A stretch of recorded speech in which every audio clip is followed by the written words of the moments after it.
Hey everybody, welcome to BrickVault. Today is another LEGO Top 10 MOCs of the Week episode where we look at the coolest MOCs that I happen to see throughout the week, and I just kind of go through some of my favorites. There are links to all of the builders' Flickr accounts in the description below if you want to see more of what they're doing in LEGO. And at the end of each episode, the Fan MOCs section runs by, so if you want your build to appear in the Fan MOCs section of this episode, there's also an email in the description below with the description of sort of how you should be submitting the pictures. Anyways, let's jump right in with the very first build. We're starting small. This is Bullhead by Gene3S. It's a fun little monster truck build all on its own. I like the sort of cartoony style that we have here. I appreciate that the whole model itself is kind of leaned forward a bit, but definitely the coolest factor of this build is that it is motorized and particularly mobile. This is one of the cooler motorized cars I've seen in LEGO just because it's so small and the sort of blocky shape of the monster truck is perfect for fitting that large battery in underneath. Awesome little build. This next one here is Lokis Fate by Letranger Absurde, one of my favorite LEGO builders. And this one's very small, very simple to a degree, but we have some fun building techniques. I like the brown sort of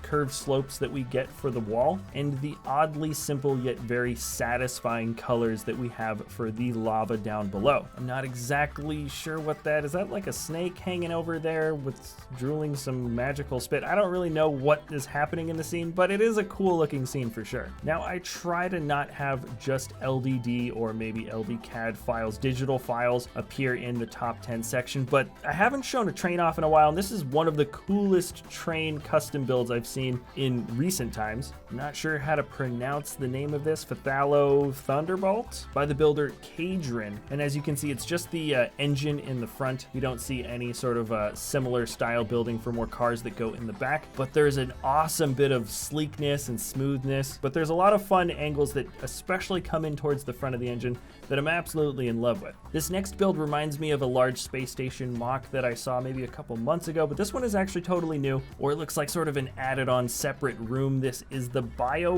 Research Space Base by Treasure. In the description of this page, this is technically not based on sort of the classic space. We don't see a lot of those blue and yellow highlights aside from maybe some of the spacemen, but there is definitely a very distinct bit of styling going on here. I love the design for the walls, and I do appreciate large MOCs that have a lot of openness. It really allows you to sort of get inside the area and focus on just a few really fun details. Now checking out this next build, I want to say this is like maybe my favorite one of the week. Technically I have it here in slot number 6, but there's really just a fun sort of attitude around this futuristic vehicle. This is the District 18 Public Works Trash Teleporter by the builder Scott, and just like the name implies, this is some sort of hover vehicle that has a teleporter attached to the front of it, and that's how the trashmen of the future apparently get rid of the trash in the city. I think the concept is really funny, the fact that we would develop such an amazing thing like teleportation and it would get used for sort of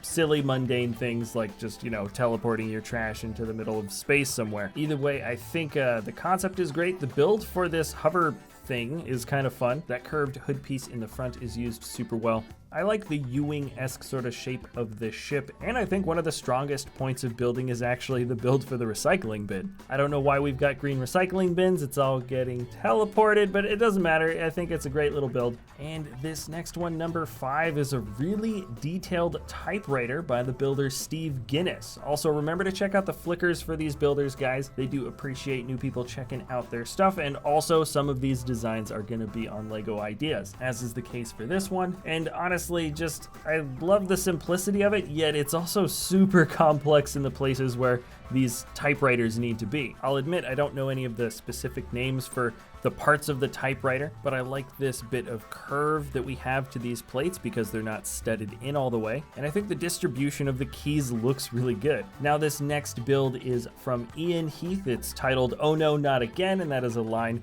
From The Hitchhiker's Guide to the Galaxy, one of my personal favorite science fiction, if you can even call it science fiction, one of my personal favorite book series out there. And you can see with the characters floating around with a whale, some dolphins, a pot of petunias, the absurdity from the book series has been captured pretty well. I feel like the supercomputer also reflects that of what it looked like from the movie adaptation. And Iain also went on and added a little bit of almost poetic creative flair with Elon Musk's Roadster floating around here. Having watched the launch live, you can see on the display screen of his Roadster it says "Do not panic" or "Don't panic," and that is what the front of the Hitchhiker's Guide is supposed to say in the book. So anyways, this build is an awesome tribute to this series, and let's move on to the top 3. This is a robot, or I think a Gundam, that just looks absolutely amazing. It doesn't look like Lego. Now, I'm super familiar with the term snotting technique, or studs not on top, but I feel like when we get to an area of building like this where it doesn't really look like it is made of Lego, it's done in such a way that it feels like this could actually just be a highly detailed model that came from Bandai or some high quality model company like that. But when you do look close up at this mock, it is 100% Lego. I don't believe there's anything sort of glued on. This is actually just a build that is put together in almost an immaculate way. On a personal note, I don't know if I'm like a huge fan of the actual art style of Gundams themselves, but that is sort of besides the point when it comes to looking at the quality of a build like this. The curvature of the legs just looks so smooth. The model is sleek where it needs to be and sort of really heavy duty and sturdy in the parts where you would normally see like the shoulders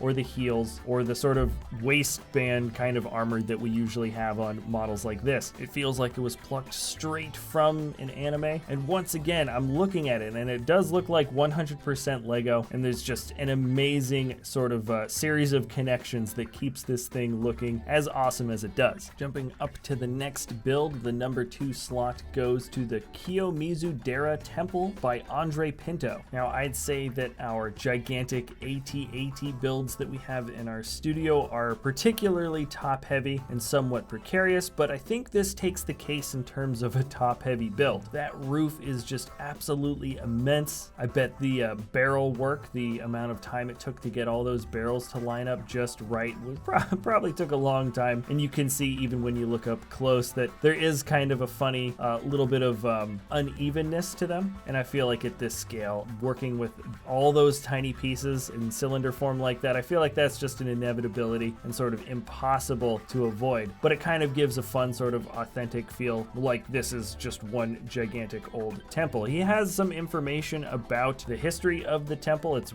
really, really old, and it looks like to any sort of degree that it is a very accurate model. Often when builds look really good on the outside at a large scale, a designer might try to cut some corners on the inside or the underside of the detailing. That is absolutely not the case. When you look under the roof and you see all those 1x1s that are clipped in meticulously, oh my gosh, it just makes my fingers hurt just looking at that. I think it was well worth the effort though. This is an amazing build, and let's move on to the number 1 of the week, my top choice. And I don't know if this has an official title to the name. This is an abandoned overgrown lot in the description, and the builder Full Plate has submitted this as part of a building contest. Now, at first glance, this looks like a detailed nature build. There's plenty of other builds that I've seen like this before in the past. We're going to see a lot more of these in the future. They're always a lot of fun, but often they don't jump out to me as particularly unique. But this build here is just something that I think is absolutely worth taking a closer look. In fact, I don't usually ask people to like comment or whatever in the videos, but I do